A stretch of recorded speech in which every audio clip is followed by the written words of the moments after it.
మాట్లాడినా చెల్లుతుందని బటన్ ఎక్కడొత్తో బెటాను నీ ఏజ్కి తగ్గట్టు మాట్లాడు. నీకన్నా I'm 10 years older to you. You try to understand. ఏం మాట్లాడుతున్నావు నువ్వు? నాదేం తీస్తావు? ఏం తీస్తా అన్నాడు? తాట తీస్తా అన్నాడు. అరే బచ్చాగా తాట తీసుడు కాదు, ఒక్క కాన్బైర్ ఇచ్చినానుకో 3 సుట్లు తిరుగుతావు. నీ హైట్ ఎంత, నువ్వెంత, నీ మాటలేంది అంటే నువ్వు ప్రభుత్వం ఎప్పుడు ఉంటుంది అనుకుంటున్నావు? మేం వీఆర్ ఇన్ అపోజిషన్ రా. We know how to deal things.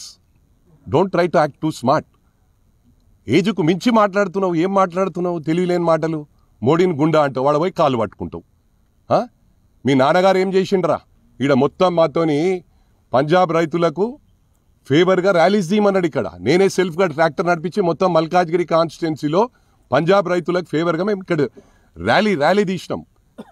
మీ నాయన ఏం చేసిండ్రా? పోయి ఆడ పోయి పంజాబ్ రైతులను కలవకుండా డైరెక్ట్ పోయి మోడీని కాంప్రమైజ్ అయ్యి ఏదో మా కమిట్మెంట్ తీసుకొని వచ్చేసిండు. అది మీది, మీ బ్యాక్గ్రౌండ్ అది. మ్యాచ్ ఫిక్సింగ్ వాళ్ళు. అసలు మీ నాన్న ఉద్యమం ఎందుకు చేసిండ్రా? ఉద్యమం తెలంగాణ ఎందుకు మూవ్మెంట్ స్టార్ట్ చేసిండు? You try to understand. ఒకసారి వెనకకు పోయి చూడు. ఒక మంత్రి పదవి రానందుకు ఇలా తెలంగాణ ఉద్యమం స్టార్ట్ చేసి ఎందరో ప్రాణాలు కోల్పోయినరు. అరే మీ ఇంట్లోకి వెళ్ళి ఒక్కడు పోయినాడరా? ఒక్కడు పోయిందా? మీరు బడగొట్టింది ఏంద్రా? మీ బావగాడేమో మ్యాచ్ బాక్స్ గీకి శ్రీకాంత్ చారి ప్రాణం తీసుకునే. ఎంతమందిరా? ఇలా 1200 కుటుంబాల ఉసురు దాక్తుందిరా మీకు. మీరు ఏమనుకుంటారు? అసలు ఏం బడగొట్టినరు? మీ బ్యాక్గ్రౌండ్ ఏంది? మీ అయ్య ఒక పాస్పోర్ట్ బ్రోకర్. హోటళ్లలో దుబాయ్లకు పంపించుడు, పాస్పోర్ట్లు చేయించుడు. చిన్న చిన్న హోటళ్లలో ఉంటుండే, ఏది 500-600 రూమ్ తీసుకునే, దాంట్లో కూడా బిల్ కట్టే పరిస్థితి లేకుండే. ఒక చిన్న బ్రీఫ్ కేసు పట్టుకుని ఒక డ్రెస్ పెట్టుకొని పోతుండే. మెదక్ గాడిదలు గుర్తొచ్చేది, కానీ ఇప్పుడు సిద్దిపేటలో పందులు మాయమైనాయి అన్నారు. మెదక్లో కూడా గాడిదలు దాదాపు పోయినాయి, కొన్ని ఉన్నాయి ఇంకా. అవేందనే చెప్పగాని ఉన్నాయి కొన్ని.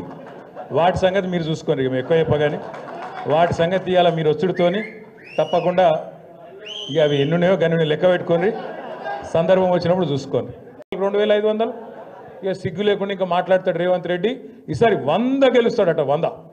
అందుకే నేను చెప్పిన 100 నీ బొందనా అని చెప్పిన. నేను నిజంగా కూడా ఇప్పుడు మరి ఆయనకు నాకు ఇట్లా మాట్లాడేది ఇష్టం ఉండదు నిజానికి, కానీ ఆయనకు ఆయన భాషనే అర్థమవుతుంది.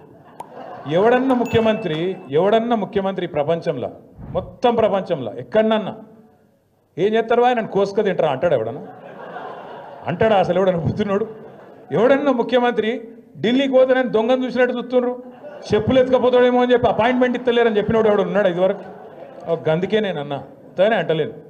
ఉత్తగానే ఆయన తిట్టాలనే నోటి తీటతో అంటలేను. ఎన్టీ రామారావుని చూసినాం, చంద్రబాబు నాయుడిని చూసినాం, రాజశేఖర రెడ్డిని చూసినాం, రోషయ్య గారిని చూసినాం, కేసీఆర్ గారిని చూసినాం. ఇలాగ ఈయన చూసినాక ఏమనిపిస్తుంది? మరి ఇటువంటి మాటలు మాట్లాడేటోడు తెల్లారి లేస్తే పనికి మాలిన మాటలు, అది నోరు ఇప్పుతే పాపం. ఇళ్ళకెళ్ళి డ్రైనేజ్ కంపు తప్ప ఇంకోటి రాదు. గబ్బు మాటలు, గబ్బు వ్యవహారాలు. కేసీఆర్ గారు లాంటి నాయకుడిని పట్టుకొని ఆయన మీద ఇష్టం ఉన్నట్టు మాట్లాడొచ్చునా? తెలంగాణ తెచ్చిన వ్యక్తి ఇవాళని వాడు కూర్చున్నావు అంటేనే, ఆ కుర్చీలో కూర్చునే భాగ్యం నీకు వచ్చిందంటేనే దానికి కారణం కేసీఆర్ అన్న ఆయన అని నేను గుర్తు చేస్తా ఉన్నా. కేసీఆరే లేకపోతే, టీఆర్ఎస్ఏ లేకపోతే, గులాబీ జెండానే ఎగరకపోతే తెలంగాణ వస్తుండేనా? అది తెలియదా రేవంత్ రెడ్డికి? ఇలా పని చేసిపోయినట్టే కదా హరీష్ అన్న కింద మన జీవన్ లెక్క ఆయన కూడా శిష్యుడుండే. హరీష్ అన్న మంత్రి అయిన రోజు డ్యాన్సులు కూడా చేసిండు ఇక్కడనే. ఇవాళ ఆయన పెద్ద పోటుగాని లెక్క హరీష్ రావు నువ్వు ఇట్లా అట్లా అని నోటికి వచ్చినట్టు మాట్లాడతాడు.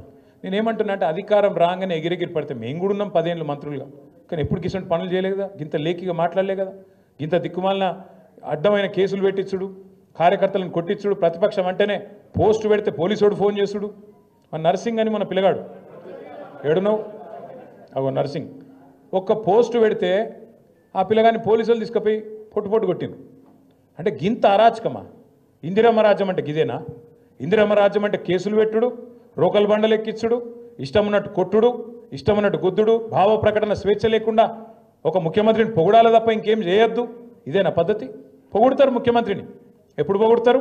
నువ్వు ఇచ్చిన హామీలు నెరవేరిస్తే, నువ్వు తెలంగాణ మీద కక్ష చూపెట్టకుండా, తెలంగాణను ప్రతిరోజు అవమానించకుండా, కేసీఆర్ గారి కంటే తెలంగాణకు నువ్వు ఎక్కువ చేస్తే తప్పకుండా నీకు కూడా 4 మంచి మాటలు చెప్తారు. లేకపోతే బరాబర్ మాట్లాడతాం.